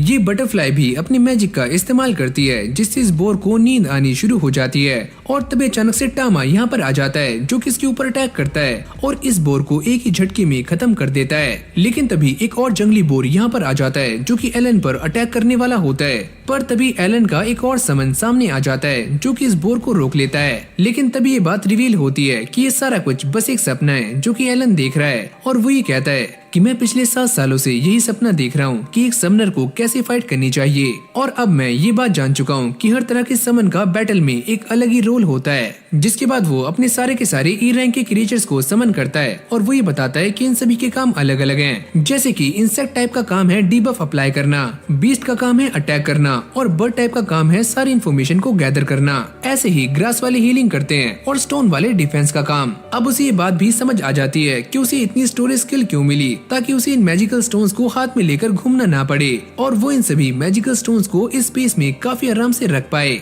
अब वो ये कहता है कि मेरे पास क्रिएचर्स की एक ऐसी आर्मी है जो कि किसी भी सिचुएशन को काफी आराम से हैंडल कर सकती है और ये एक तरह की अल्टीमेट पावर है जो कि मुझे डीमन लॉर्ड से भी काफी स्ट्रॉन्ग बनाती है। अब अगली सीन में सारे चीफ डेबूजी के घर में बैठे हुए होते हैं और वो इनसे कहता है कि अगले महीने यहाँ पर बैरन आने वाले हैं, तो मैं ये चाहता हूँ कि तुम तैयारी करो। लेकिन तभी रॉडेन उनसे पूछता है कि मुझे इस बात से कोई एतराज नहीं है, पर आपने एलन को यहाँ पर क्यों बुलाया? और वो ये कहते हैं बस मैं ये चाहता हूँ कि एलन हमारी हेल्प करे और पिछली बार के हंट में एलन ने तुम्हारी काफी हेल्प की थी, तो मुझे ऐसा लगता है कि ये बच्चा इस जॉब को काफी अच्छे से हैंडल कर सकता है। एलन भी ये सारी बातें सुन रहा होता है और वो ये सोचता है कि मुझे बैरन से कोई भी फर्क नहीं पड़ता कि वो कब आ रहे हैं। मैं तो बस ये जानता हूँ कि अगर हम ऐसे ही 10 सालों तक हंट करते रहे तब भी हम कॉमनर नहीं बन पाएंगे, पर बैरन किसी को भी कॉमनर बना सकते हैं। जिसके बाद एलन इस चीज के लिए मान जाता है। अब अगली सीन में हम ये देखते हैं कि बैरन यहाँ पर आ जाते हैं और साथ में उनकी एक बेटी भी होती है। अब ये सारे बैठकर बातें कर रहे होते हैं और बैरन, जिनका नाम है ग्रैनवेल, वो इस बोर की मीट की काफी तारीफें करते हैं और साथ में इन सभी से माफी भी मांग रहे होते हैं कि मैं तुमसे इतनी ज्यादा बोर मीट के लिए बोल रहा हूँ, पर मैं किंग के सामने कुछ बोल नहीं पाता। ये सारी गलती उस आदमी की है जिसने किंग के सामने ऐसी बातें की। जैसे वो खाना खाते हैं तो उन्हें ये खाना काफी अच्छा लगता है, पर उन्हें ये बात समझ नहीं आती कि आखिरकार ये किस चीज का मीट है। और तभी एलन काफी पोलाइटली उन्हें बताता है कि ये एल्बा हेरोन का मीट है और इसे फ्लेवर देने के लिए काफी सारे हर्ब्स का भी इस्तेमाल किया गया है। जैसे ही ग्रैनवेल ये सारी बातें सुनते हैं तो वो काफी इम्प्रेस हो जाते हैं और वो ये पूछते हैं, आखिरकार ये किसका बच्चा है, क्या ये तुम्हारा बच्चा है? पर डेबूजी उनसे कहते हैं कि नहीं, ये मेरा बच्चा नहीं है, ये तो रॉडिन का लड़का है। ओह अच्छा, तो ये बात है, क्या इसके फादर एक नाइट है? क्योंकि ये काफी वेल मैनर्ड है। पर डेबूजी इस बात के लिए साफ मना कर देता है और वो ये कहता है कि ये सर्फ हैं। और जैसे उसकी लड़की ये बात सुनती है तो वो इसके साथ काफी मिसबिहेव करना शुरू कर देती है, जिसका नाम है सिसिल। और तभी ग्रैनवेल उससे ये कहते हैं कि ये तुम क्या कर रही हो, इनके साथ मिसबिहेव मत करो क्योंकि सर भी हमारे किंगडम का ही एक पार्ट है। ज़ेनोफ कहता है कि तुम सारे बोर हंट करने के लिए नाइट का भी इस्तेमाल कर सकते हो और साथ में ग्रैनवेल भी यही बातें कर रहे होते हैं। पर एलन उन्हें साफ इनकार कर देता है कि 20 बोर को हंट करना कोई बड़ी बात नहीं है और आप ये कल की परफॉर्मेंस को देखकर समझ ही गए होंगे। ये सारे ये बात सुनते ही काफी शॉक्ड हो जाते हैं कि एक छोटा सा बच्चा कैसी बातें कर रहा है। अब अगली सीन में हम ये देखते हैं कि ये सारे हंटिंग ग्राउंड में आ जाते हैं जहाँ पर इन्होंने बैरन के लिए एक वॉच टावर बनाया होता है जहाँ से वो सारी की सारी हंटिंग देखने वाले हैं। अब सारे सर्फ सामने आ जाते हैं जिन्होंने काफी सारे आर्मर पहने हुए होते हैं। एलन उन सभी को ये बताता है कि ये आर्मर्स काफी स्पेशल हैं जो कि बोर की खाल से बने हुए हैं। जिसके बाद कुछ सर्फ जंगल में चले जाते हैं और एलन इन सभी से कहता है कि वो सारे सर्फ जंगल में इसीलिए जा रहे हैं ताकि वो बोर को लेकर हंटिंग ग्राउंड तक आ सके और उनकी स्पीड काफी मायने रखती है, तो इसलिए उन्होंने आर्मर नहीं पहने हुए। और तभी अचानक वो ये देखते हैं कि एक बंदा बोर को लेकर अपने पीछे आ जाता है और यहाँ पर सभी लोग 2 शील्ड से उसे कवर कर लेते हैं। एलन ये बताता है कि ये शील्ड काफी मजबूत है। जिसके बाद ये सर्फ एक एक करके बोर पर अटैक करना शुरू करते हैं और लास्ट में रॉडिन उसके ऊपर एक लास्ट अटैक करता है और उस बोर को जान से मार देता है। जैसे ही बैरन ये सारा कुछ देखते हैं तो वो भी काफी शॉक्ड हो जाते हैं। ज़ेनोफ उनसे कहता है कि भले ही ये सारे नाइट्स नहीं हैं, पर ये वॉरियर कहलाने के लायक हैं। और तभी यहाँ पर 2 और जंगली बोर आ जाते हैं। ज़ेनोफ अपने नाइट्स को सामने भेजने वाला होता है, पर एलन उससे साफ मना कर देता है कि हंटिंग टीम इसे संभाल सकती है और वो सारे उसी स्ट्रेटेजी का इस्तेमाल करते हैं और इन 2 बोर्स को भी जान से मार देते हैं। बैरन भी ये सारा कुछ देखकर कहते हैं, अरे वाह, तुमने काफी सारे बोर्स को जान से मार दिया है और अब बस 17 बचे हैं। पर एलन उनसे कहता है कि ऐसा नहीं है, अब बस 10 बचे हैं क्योंकि आपके आने से पहले हम कुछ बोर्ड्स को पहले ही मार चुके हैं। ज़ेनोफ भी इस बात से काफी इम्प्रेस होता है और वो ये कहता है कि सच में तुम्हें मेरे नाइट्स की जरूरत नहीं है। जिसके बाद एलन बैरन से ये कहता है कि मुझे आपसे 2 रिक्वेस्ट करनी है। पहले तो ये कि हम 2 और शील्ड बना पाएं और दूसरी हम ट्रेड करके लिकर भी ला पाएं। लेकिन ग्रैनवेल उससे ये पूछते हैं, पर तुम्हें लिकर ही क्यों चाहिए? एलन उनसे कहता है कि ज़ेनोफ ये बात काफी अच्छे से जानते होंगे और ज़ेनोफ ये कहता है, अरे हाँ, मैं ये जानता हूँ कि तुम्हें लिकर इसलिए चाहिए ताकि तुम हंटर्स का मोराल अप रख पाओ। तो चलो ठीक है, मैं तुम्हारी इस बात को मानने के लिए रेडी हूँ और वैसे भी आज तुमने काफी अच्छा काम किया। जिसके बाद वो यहाँ से चले जाते हैं। कहानी चेंज होती है और ये सारे ग्रैनवेल के सामने बैठे हुए होते हैं और वो इनकी हंटिंग स्किल्स की तारीफें कर रहे होते हैं। एलन भी बैठा हुआ ये सारी बातें सुन रहा होता है। जिसके बाद वो ये सुनता है कि ग्रैनवेल ने रॉडिन और गैडा दोनों को ही कॉमिनर बना दिया है और ये सुनते ही वो मन ही मन काफी खुश होता है, यानी कि उसका प्लान काफी सक्सेसफुल रहा। एलन को इस बात की काफी खुशी होती है कि अब वो व्हाइट माउंटेन जा सकता है जहाँ पर वो ड्रैगन का शिकार कर पाएगा। अब ग्रैनवेल उन सभी से कहते हैं कि पिछले 10 सालों में जिन भी सर्फ ने तुम्हारा साथ दिया है बोर को हंट करने में, मैं उन सभी को भी कॉमिनर बनाने वाला हूँ। लेकिन ग्रैनवेल ये भी जानना चाहते हैं कि आखिरकार ये बोर हंट की जर्नी शुरू कैसे हुई। गैडा उनसे कहता है कि ये बात काफी पुरानी है और रॉडिन ने इसके लिए काफी जोखिम भरे हैं। जिसके बाद वो इन सभी को कहानी बताना शुरू करता है कि आज से 13 साल पहले 100 सर्फ यहाँ पर आए थे ताकि वो एक लैंड को डेवलप कर पाएं और उन्होंने जंगल का काफी सारा हिस्सा साफ कर दिया था।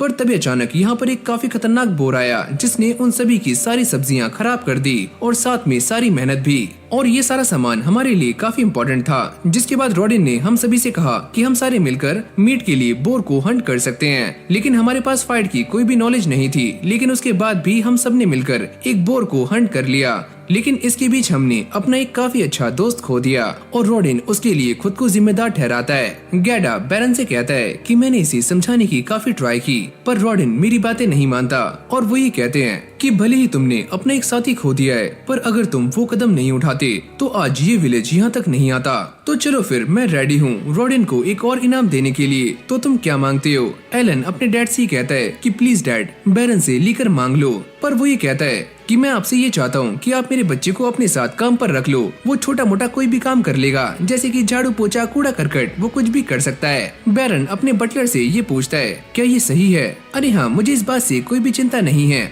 और वैसे भी ये बच्चा मुझे काफी क्लेवर लगता है। तो फाइनली वो इसे ग्रांडवेल फैमिली का मेन सर्वेंट बना लेते हैं, पर एलन को ये बात बिल्कुल भी पसंद नहीं आती और वो ये सोचता है कि मुझे कुछ भी करके यहाँ से बाहर निकलना होगा। पर जैसे वो अपने डैड को देखता है जो कि खुशी के मारे रो रहे होते हैं, तो एलन इस जॉब को एक्सेप्ट कर लेता है। घर आने के बाद एलन की मॉम उसे रेडी कर रही होती है क्योंकि उसे जाना है और वो सारे इस बात को लेकर काफी दुखी होते हैं। जिसके बाद ये सारे बाहर आ जाते हैं और करीना भी एलन से मिलने के लिए उसके पास आती है। वो उससे कहती है क्या तुम सच में यहाँ से जा रहे हो? अरे हाँ, तो एक काम करो, अपना ख्याल रखना। लेकिन एलन उससे कहता है चलो एक काम करते हैं, जाने से पहले एक डुएल करते हैं। और इन दोनों का मैच स्टार्ट हो जाता है, जहाँ पर एलन करीना के सारे अटैक से काफी आराम से बच रहा होता है और वो उसे काफी आराम से काउंटर भी कर रहा होता है। आसपास खड़े हुए सारे लोग इस बात को देखकर काफी शॉक्ड हो जाते हैं कि एलन पहले से काफी फुर्तीला हो चुका है और वो बड़ी आसानी से करीना को हरा देता है। जिसके बाद वो ये कहता है कि मैंने तुम्हें हराया नहीं है, ये बस एक ड्रॉ है जिसे हम बाद में सेटल करने वाले हैं। अच्छा ठीक है, पर अगली बार मैं जरूर जीतूंगी। जिसके बाद थेरेसिया यहाँ पर आ जाती है और एलन को गले से लगा लेती हैं। वो ये कहती है कि तुम बस अपना ध्यान रखना और बीमार मत पड़ना। लेकिन जैसे ही एलन यहाँ से जाने वाला होता है तभी डोगरा यहाँ पर आ जाता है और वो एलन को एक नाइफ देता है और साथ में वो ये बोलता है कि अब तुम ये मत कहना कि मैंने तुम्हें कुछ भी नहीं दिया। और ये बोलते ही वो यहाँ से भाग जाता है। जिसके बाद एलन अपने मॉम और डैड के साथ आगे निकल जाता है। उसके डैड जाते हुए उसे समझा रहे होते हैं कि मैन सर्वेंट तुम्हारा पहला स्टेप है और तुम्हें आगे काफी कुछ करना है। अब जैसे सारे विलेज के गेट के पास पहुँचते हैं तो एक कैरेज एलन का वेट कर रही होती है। उसके मॉम और डैड उसे गुड बाय करते हैं और एलन कैरेज में बैठकर यहाँ से निकल जाता है। पर उसके जाने से उसकी मॉम और डैड काफी सैड हो जाते हैं। जिसके बाद हमें कैरेज के अंदर का सीन दिखाया जाता है जहाँ पर बैरन और सिसिल बैठे हुए होते हैं, यानी कि वो भी एलन के साथ जा रहे हैं। अब जैसे एलन बैरन के घर पहुँचता है तो वो ये देखकर काफी शॉक्ड हो जाता है कि बैरन का किला काफी बड़ा है और ये सच में काफी बड़ा और आलीशान होता है। जिसके बाद हमें ये बताया जाता है कि एलन को उसकी बेटी का पर्सनल सर्वेंट बनाया गया है और वो एलन से ये कहती है कि काश तुम थोड़े लंबे होते तो मैं ये फ्रूट तोड़ पाती। एलन उससे कहता है कि आप मेरे कंधों पर आ सकती हो और अब वो एलन के कंधों पर आ जाती है और इस फल को काफी आराम से तोड़ लेती है। पर जैसे वो इसे खाती है तो ये फल उसे काफी कड़वा लगता है। अरे ओए थू थू थू, सारा मूड खराब कर दिया। जिसके बाद एलन उसे एक्सप्लेन करता है कि इस सीजन में फल कच्चे होते हैं, यानी कि वो पके हुए नहीं होते और एकदम खट्टे होते हैं। और तभी अचानक हम ये देखते हैं कि उसके सर के ऊपर से एक शिप गुजर कर जाता है जो सच में काफी बड़ा है। एलन भी उसे देखकर काफी शॉक्ड हो जाता है, क्या सच में एयरशिप? लेकिन तभी सिसिल उससे कहती है अरे ओए तुम एक नंबर के डम्बो हो क्या, ये कोई एयरशिप नहीं है, ये एक मैजिक शिप है। क्या तुमने आज से पहले कोई मैजिक शिप नहीं देखी? लेकिन भाई एलन तो इस एयरशिप को बस देखते ही जा रहा था। यहीं से हमारी कहानी चेंज होती है और एलन सोकर उठता है और वो अभी काफी खुश है क्योंकि उसके सामने उसके प्लांट्स रखे हुए होते हैं जो कि उसने खुद ही समन किए हैं और इनके पास अरोमा वाली पावर्स होती हैं जिससे एमपी को दोबारा से रिकवर किया जा सकता है और वो भी काफी जल्दी। जिसके बाद वो फटाक से तैयार होकर सर्वेंट के मेन ऑफिस में पहुंच जाता है और वो ये कहता है गुड मॉर्निंग सर। ये बंदा जो उसके सामने बैठा हुआ होता है इसका नाम है रिकल और वो एलन से ये कहता है कि वैसे तुम सिसिल के सर्वेंट हो तो सारा कुछ कैसा चल रहा है। लेकिन ये सुनते ही एलन एक काफी अजीब सा फेस बनाता है और रिकल को ये पता लग जाता है कि सारा माजरा क्या है, यानी कि सारा कुछ काफी उल्टा पुल्टा चल रहा है। रिकल उसे ये भी बताता है कि सर्वेंट्स दो तरह के होते हैं, एक वो जो छोटे मोटे काम करते हैं जैसे कि तुम, और दूसरे वो सर्वेंट्स जो कि मेन काम करते हैं। जिसके बाद वो सारे के सारे रॉयल लोगों के लिए खाना लेकर जाता है, जहाँ पर ये बैरन, उसकी वाइफ और साथ में सीसिल भी बैठी हुई होती है। माय लेडी उससे कहती है कि एलन, तुमने काफी कम टाइम में काफी बेसिक सीख लिए हैं। वो उनसे कहता है कि इसके पीछे सारे के सारे हेड सर्वेंट्स हैं, उन्होंने मेरी काफी हेल्प की है। माय लेडी बैरन से एलन के बारे में काफी तारीफें कर रही होती हैं और वो ये कहती हैं कि ये बच्चा सच में काफी अच्छा है और इसने काफी कम टाइम में काफी सारी चीजें सीख ली हैं। अरे हाँ, तुम्हारी बात एकदम सही है। भले ही इस बच्चे के पास टैलेंट नहीं है, पर फिर भी ये बच्चा काफी कमाल का है। इस तरफ सीसिल अपने बारे में काफी प्राउडली बता रही होती है और वो ये कहती है कि मैं आगे चलकर एक विजार्ड बनने वाली हूँ और इनका एक और बेटा होता है जिसका नाम है थॉमस। उसके पास भी कोई भी टैलेंट नहीं होता और वो ये कहता है कि मैं भी स्वॉर्ड्समैन बनना चाहता हूँ। पर बैरन उससे कहते हैं कि तुम्हारे पास कोई भी टैलेंट नहीं है तो तुम एकेडमी नहीं जा सकते, पर तुम यहाँ पर रहकर अपनी पढ़ाई को कंटिन्यू कर सकते हो। जब ये सारी बातें कर रहे होते हैं तो सीसिल एलन को काफी घूर कर देखती है और वो ये सोचता है, अब मैंने क्या किया, इसमें मेरी क्या गलती। अब अगली सीन में हम ये देखते हैं कि एलन टाउन में घूम रहा होता है और तभी उसे एक एडवेंचर गिल्ड दिखता है और वो अपना नाम लिखवाने के लिए अंदर चला जाता है। यहाँ पर एक लेडी स्टाफ खड़ी हुई होती है और वो एलन से ये पूछती है कि तुम्हारा नाम क्या है और तुम्हारी एज कितनी है। एलन उसे बताता है कि मेरा नाम है एलन और मैं अभी 8 साल का हूँ। लेकिन जैसे वो ये सुनती है तो वो एलन को साफ मना कर देती है कि वो यहाँ पर अपना नाम रजिस्टर नहीं करवा सकता, क्योंकि यहाँ पर बस 12 साल और उससे ऊपर के लोगों का ही नाम रजिस्टर किया जाता है और एलन इसके लिए अभी काफी छोटा है। तो चलो एक काम करो, जब तुम 12 साल की हो जाओगी यहाँ पर आ जाना। एलन भी ये सुनकर काफी सैड हो जाता है, इसमें तो मुझे काफी लंबा टाइम लगने वाला है। जिसके बाद वो बिल बोर्ड की तरफ आ जाता है और वो ये देखता है कि यहाँ पर काफी सारी क्वेस्ट होती हैं जिनमें बहुत सारे मॉन्स्टर्स हैं और उनको मारने पर काफी तगड़ा इनाम भी है। अभी वो ये सारी चीजें देख ही रहा होता है, तभी अचानक से यहाँ पर एक बंदा आ जाता है। वो उससे कहता है, अरे ओए बच्चे, ये जगह खेलने की नहीं है तो तुम यहाँ से जा सकते हो। एलन उससे कहता है, क्या तुम मुझे इसके बारे में कुछ बता सकते हो, जिसके बाद मैं यहाँ से चला जाऊंगा। जिसके बाद ये बंदा एलन को सारा कुछ बताना शुरू करता है और एलन इन सारी बातों को अपनी नोटबुक में नोट कर रहा होता है और अब वो उससे कहता है कि तुम यहाँ से चले जाओ। एलन भी इस क्वेस्ट बोर्ड को देख रहा होता है और वो इस बंदे से ये पूछता है कि यहाँ पर काफी सारे हाई रैंक के मॉन्स्टर्स हैं और उनके ऊपर इनाम भी काफी ज्यादा है, तो आप उन्हें मारते क्यों नहीं हो। वो बंदा कहता है, अरे ओए बच्चे, ये वाले मॉन्स्टर्स काफी खतरनाक होते हैं और इन्हें मारना इतना भी आसान नहीं है। तुम्हें क्या लगता है कि इन्हें मारना बच्चों का खेल है। जैसे उसे ये सारी नॉलेज मिल जाती है तो वो यहाँ से निकल जाता है। अब अगली सीन में हम ये देखते हैं कि एलन एक गेट के सामने खड़ा हुआ होता है और उसके साथ एक बंदा भी है जो कि एलन को ये मना कर रहा होता है कि तुम्हें इसके अंदर ऐसे एंट्री नहीं मिलेगी। वैसे ये एक गार्ड है जो कि एलन को अंदर जाने से मना कर रहा होता है, क्योंकि अंदर एंट्री करने के लिए उसके पास कोई न कोई स्पेशल चीज होनी चाहिए और एलन उसे ये चीज दिखाता है, जिससे वो ये कहता है, अरे मालिक, आप अंदर जा सकते हो। और फाइनली उसे अंदर जाने की एंट्री मिल जाती है। एलन इस चीज से काफी खुश होता है कि मैंने इस चीज का काफी लंबे टाइम से इंतजार किया था। जैसे वो अंदर जाता है तो वो अपने सारे के सारे समन्स को बाहर निकाल लेता है और तैयार हो जाता है। अगली सीन में हम ये देखते हैं कि उसके सामने काफी सारे गॉब्लिन्स हैं और ये सारे गॉब्लिन्स काफी बोने बोने हैं और तभी अचानक से एक गॉब्लिन एलन को नोटिस कर लेता है और वो उसके ऊपर अटैक करने के लिए आगे जा रहा होता है, पर एलन भी अपने समन्स को बाहर निकाल लेता है, जो कि सारे के सारे समन्स इन सभी गॉब्लिन्स की फील्डिंग सेट कर देते हैं। जैसे वो ये सारा मामला खत्म कर लेता है तो वो इन गॉब्लिन्स के कोर को उठा लेता है, जिससे उसकी एक्सपी और काफी सारी पावर्स पहले के मुकाबले बहुत ज्यादा बूस्ट हो जाती हैं और वो इससे काफी खुश भी है। अरे वाह, मेरे पास काफी सारे स्टोन्स आ चुके हैं और मैं इन्हें बेचकर अंबानी बन जाऊंगा।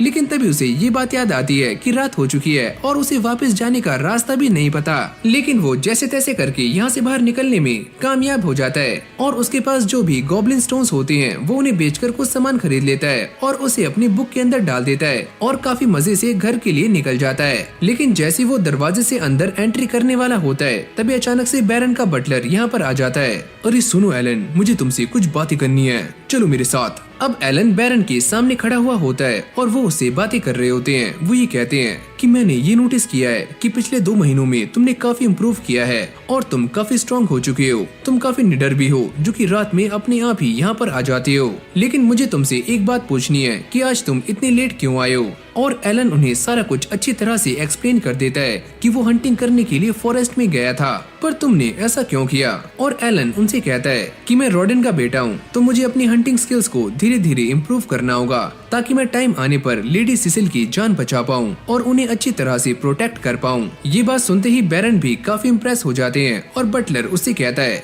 ओ अच्छा, अगर ये बात है तो हम तुम्हें हंटिंग परमिट दे देंगे, टेंशन मत लो। कहानी चेंज होती है और एलन दोबारा से जंगल में आ जाता है और वो ये सोचता है कि आज मुझे 100 गॉब्लिन्स का शिकार करना है। और तभी अचानक से उसका एक समन यहाँ पर आ जाता है और वो ये बताता है कि यहाँ से कुछ दूर कुछ इंसान जख्मी हैं। वो ये समझ जाता है कि पक्का वो कौन लोग हो सकते हैं और वो भागकर उस तरफ जाता है। ये इंसान जो कि एलन से पहले भी मिल चुका है वो काफी घायल है और एलन इन सभी की हेल्प करता है गॉब्लिन्स को जान से मारने में। और उसके साथ 2 लड़कियां भी होती हैं। वो अपने साथी को देखकर काफी रो रही होती हैं जिसका नाम है रेवन। वो उससे कहती है कि इसकी जान धीरे धीरे इसकी बॉडी से बाहर निकल रही है, प्लीज रेवन हमें छोड़कर यहाँ से मत जाओ। लेकिन तभी एलन अपनी मैजिकल बुक में से एक हीलिंग लीफ बाहर निकालता है और इन सभी को एक ही झटके में सही कर देता है। ये सारा काम खत्म करके एलन यहाँ से निकल रहा होता है पर रेवन उससे कहता है कि तुमने मेरी जान बचाई है तो प्लीज मुझे तुम्हारा कर्ज चुकाने दो।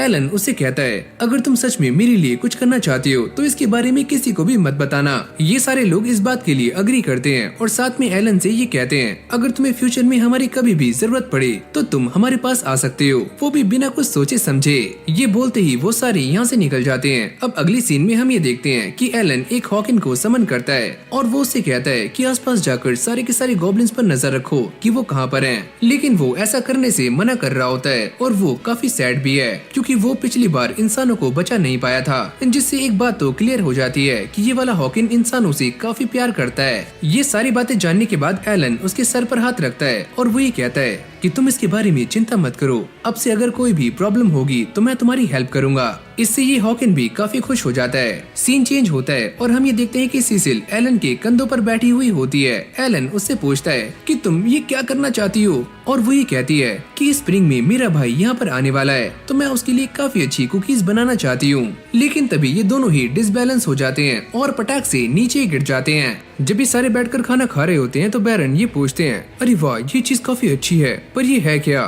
तो सिसिल उन्हें बताती है कि डैड ये रैबिट का मीट है जो कि एलन ने हमारे लिए हंट किया था और उसी ने हमारे लिए बनाया है। ये सुनने के बाद बैरन एलन की काफी तारीफें करते हैं कि उसने ये खाना काफी अच्छा बनाया है। और तभी सीलिया का बड़ा भाई उससे ये कहता है क्या तुम अगली बार एक व्हाइट डियर का शिकार कर सकते हो। ग्रैनवेल उससे कहते हैं अरे ओए तुम ज्यादा जिद मत करो, तुम्हारी फरमाइशें बढ़ती ही जा रही हैं। पर एलन उसे कहता है अरे हाँ मैं ये कर सकता हूँ। कहानी चेंज होती है और हम ये देखते हैं कि एलन एक बर्फीली जगह में एक ट्रैप को सेट कर रहा होता है और तभी उसका वो पक्षी यहाँ पर आता है और एलन उससे पूछता है जो मैंने तुमसे कहा था क्या तुमने वो ढूंढ लिया। और वो पक्षी हाँ में जवाब देता है जिसके बाद वो एलन को लेकर अपने साथ चला जाता है। और तभी अचानक वो ये देखता है कि सामने वही व्हाइट डियर है। जिसके बाद वो अपने सारे फ्रॉक्स को समन कर लेता है जो कि उस व्हाइट डियर का ध्यान अपनी तरफ आकर्षित कर लेते हैं और वो उनके ऊपर अटैक कर देता है। और जैसे ये डियर उन सारे फ्रॉक्स को कुचलने वाला होता है तो एलन उन सारे फ्रॉक्स को वापस बुला लेता है, यानी वो इस डियर को धीरे धीरे करके आगे ला रहा होता है। अब ऐसी वो आगे आते आते काफी आगे तक आ जाता है और लास्टली एलन के ट्रैप में फंस जाता है। जिसके बाद वो उसका काम 25 कर देता है, यानी कि उसे बड़ी आराम से मार देता है। फिर हमें दोबारा से कासल का सीन दिखाया जाता है जहाँ पर सारे के सारे सोल्जर्स इस व्हाइट डियर को देखकर काफी डर रहे होते हैं।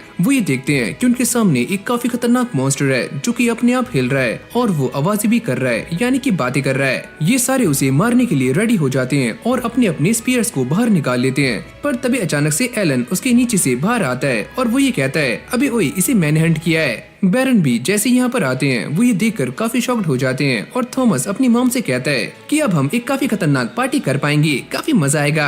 ये सारा कुछ देखकर बैरन अपने बटलर से कहते हैं तुम्हें क्या लगता है कि इस बच्चे के पास कोई भी टैलेंट नहीं है तो इसने एक सी रैंक मॉन्स्टर को आखिरकार मारा कैसे, पक्का कोई न कोई तो बात है इस बच्चे में। पर ये सारी बातें उसके सर के ऊपर से भी बाहर जा रही होती हैं और वो बस ये कहता है यस सर। इस तरफ हम ये देखते हैं कि एलन बटलर के सामने खड़ा हुआ होता है और बटलर उससे कहता है कि बैरन ने तुम्हारे लिए एक न्यू ऑर्डर दिया है कि आज से तुम हंटर बनोगी और रॉयल फैमिली के लिए सारा का सारा मीट कलेक्ट करोगे, वो भी हंट करके। और ये बात मैं आपको साफ साफ बता दूं कि आप लॉर्ड बैरन की पर्सनल हंटमैन होंगे। एलन भी ये सारा कुछ सुनने के बाद काफी खुश हो जाता है और वो ये कहता है अरे वाह क्या मैं आज से ही स्टार्ट कर सकता हूँ। पर बटलर उससे ही कहता है कि तुम्हें ये काम रोज रोज नहीं करना है, तुम इससे पहले जो काम कर रहे थे तुम्हें बस वही करना है और ये जो हंटिंग का काम है उसके बारे में हम तुम्हें बता देंगे जब तुम्हारी जरूरत होगी। अब ये सारी बातें सुनने के बाद एलन थोड़ा सा निराश हो जाता है और उसके पास कोई और दूसरा चारा भी नहीं होता। फिर हमें न्यू ईयर का टाइम दिखाया जाता है और सिसिल का बड़ा भाई भी यहाँ पर आ चुका है। एलन ये बताता है कि ये इंसान 14 साल का हो चुका है और काफी अच्छी पोस्ट पर है। एलन उसके पास जाता है और वो ये कहता है कि मेरा नाम है एलन, ये सारा सामान आप मुझे दे दो, मैं इसे संभाल लूंगा। सीसिल अपने भाई को ये बताती है कि ये मेरा सर्वेंट है और साथ में एक हंटमैन भी। जैसे वो ये सुनता है तो वो भी काफी शॉक्ड हो जाता है कि सच में लगता है तुम्हारे पास काफी अच्छा टैलेंट है। अब इसका भाई इसके लिए एक गिफ्ट लेकर आता है जो कि एक प्यारी सी बटरफ्लाई होती है। जैसे ही सीसिल इसे देखती है तो वो भी काफी खुश हो जाती है और अब वो दोनों यहाँ से जा रहे होते हैं और एलन उन दोनों को ही जाते हुए देख रहा होता है और उसे भी अपनी फैमिली की याद आनी शुरू हो जाती है। जिसके बाद एलन कुछ चीजों को हंट करके यहाँ पर लाया होता है और शेफ उसे देखकर काफी खुश हो जाता है। अरे वाह मामा मिया, इससे तो खाने का स्वाद काफी ज्यादा बढ़ जाएगा। रिकल उसे बताता है कि मिहाई और जीनोफ की एक फ्रेंडली बैटल चल रही है, जिसके बाद हमें उन दोनों की फाइट दिखाई जाती है और वो दोनों काफी अच्छे से फाइट कर रहे होते हैं और एलन भी यहाँ पर आ जाता है और जैसे मिहाई उसे देखता है तो वो ये कहता है कि मैं इसके साथ भी एक डुएल करना चाहता हूँ। बाकी सब भी उसे खड़े हुए देख रहे होते हैं पर वो कुछ भी कह नहीं सकते। जिसके बाद जीनोफ एलन को अपनी स्वॉर्ड देता है और इन दोनों के बीच में एक मैच स्टार्ट हो जाता है और ये दोनों ही एक दूसरे को काफी कड़ी टक्कर दे रहे होते हैं। यानी कि एलन भी कुछ कम नहीं है और न ही मिहाई। लेकिन देखते ही देखते मिहाई उसके ऊपर भारी पड़ना शुरू हो जाता है पर एलन भी कम नहीं है। वो उसकी स्पीड को मैच कर लेता है और उसके सारे अटैक से काफी आराम से डॉज करना शुरू कर देता है। मिहाई की मॉम उसे देखकर थोड़ी सी परेशान हो रही होती है पर जीनोफ उनसे कहता है कि मिहाई स्वॉर्ड एकेडमी में 1 साल तक ट्रेनिंग कर चुके हैं तो आपको परेशान होने की कोई भी जरूरत नहीं है। और आखिरकार ये मैच खत्म हो जाता है और मिहाई इसमें जीत जाता है। जिसके बाद उसकी दोनों ही बहनें उसकी काफी तारीफें कर रही होती हैं। अरे मिहाई बड़े भाई तुम काफी अच्छे हो। एलन ने भी अपनी हार को स्वीकार कर लिया होता है कि वो मिहाई से हार चुका है। अब जब भी दोबारा से यहाँ पर आओगे तो मेरे साथ डुएल करना। अरे हाँ वो बात तो सही है, लेकिन तब तक तुम मेरी बहन और भाई का ख्याल रखो। इन दोनों में दोस्ती हो जाती है पर एलन ये सोचता है अगर मैं इसी स्पीड से ग्रो करता रहा तो पक्का मैं बस सीसिल का सर्वेंट बनकर रह जाऊंगा। जिसके बाद मिहाई यहाँ से चला जाता है और सारे लोग उसे गुड बाय कर देते हैं। इस तरफ बैरन और विस्काउंट कर्नल आपस में काफी ठहाके लगाकर बातें कर रहे होते हैं। रिकल ये बताता है कि विस्काउंट के पास बैरन से भी काफी ज्यादा पावर्स हैं पर एलन उससे ये पूछता है कि वो यहाँ पर क्यों आए हैं। इसके बारे में तो मैं भी नहीं जानता, लेकिन मुझे दाल में कुछ न कुछ काला लग रहा है पर मैं इसके बारे में सही से बता नहीं सकता। इस तरफ ही विस्काउंट इस बोर के मीट को काफी चाव से खा रहा होता है क्योंकि ये इसी जगह पर हंट किया जाता है और यहीं पर मिलता है तो इसे ये खाने में काफी अच्छा लग रहा होता है। अरे वाह वाह मजा आ रहा है। जिसके बाद रिकल ये बताता है कि व्हाइट ड्रैगन माउंटेन इन दोनों के बीच में बटा हुआ है, यानी कि बैरन और कर्नल के बीच में, और इन दोनों के इलाकों में ही 6 लैंड माइन्स लगे हुए हैं और इसीलिए इन दोनों के बीच के जो रिश्ते हैं वो कुछ ज्यादा खास नहीं हैं। पर ये दोनों ही उस व्हाइट ड्रैगन को पाना चाहते हैं, लेकिन वो किसी के भी हाथ नहीं आता क्योंकि वो काफी ज्यादा स्ट्रॉन्ग है और जिस जगह पर वो ड्रैगन है उस जगह पर काफी सारे हीरे मोती और जवाहरात हैं। अगर वो किसी को भी मिल जाए तो वो रातों रात करोड़पति बन सकता है। तो इसीलिए कोई भी वहाँ जाना नहीं चाहता और सभी की वहाँ जाने से काफी फटती है। फिर हमें दोबारा से उन दोनों को दिखाया जाता है जो कि अब भी खाते हुए बातें कर रहे होते हैं। वैसे विस्काउंट तुम यहाँ पर क्यों आए हो, तुमने मुझे बताया नहीं। अरे हाँ मैं खाने में कुछ ज्यादा ही बिजी हो गया था तो वो बात मेरे दिमाग से बाहर निकल गई, पर ये खाना सच में काफी टेस्टी है। मैं यहाँ पर आपको अपनी बेटी के बारे में बताने के लिए आया हूँ जो कि कुछ टाइम पहले अप्रेजल सेरेमनी में गई थी।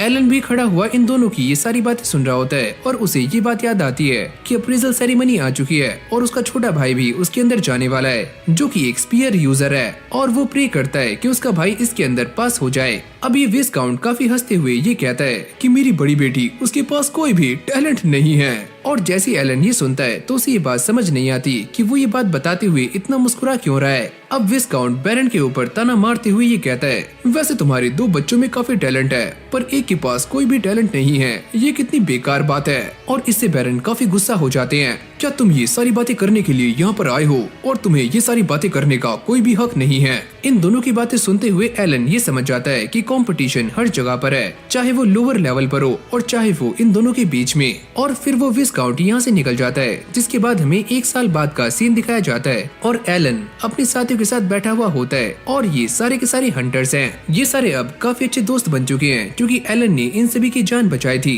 और एलन उनसे कहता है कि अब हम सारे मिलकर एक काफी बड़ा काम कर सकते हैं जो काफी खतरनाक होगा।